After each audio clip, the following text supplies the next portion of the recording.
Assalamualaikum semua. Hai, jumpa lagi Mak Dia di sini. Hari ni Mak Dia nak makan siomai. Korang dah makan ke belum? Kalau belum makan, jom kita sama-sama dengan Mak Dia. Sebenarnya tadi Mak Dia keluar pergi pasar. Balik daripada pasar, Mak Dia singgah lah beli siomai. Tempat siomai ni ramai tau orang, beratur.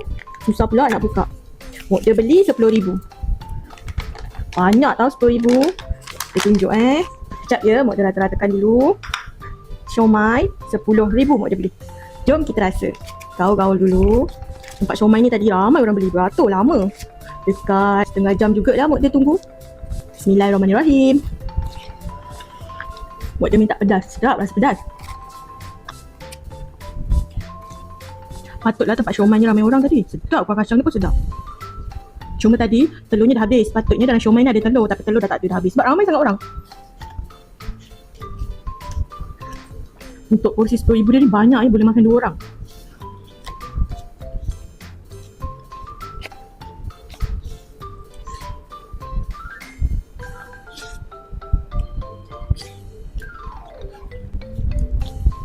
Suapan terakhir.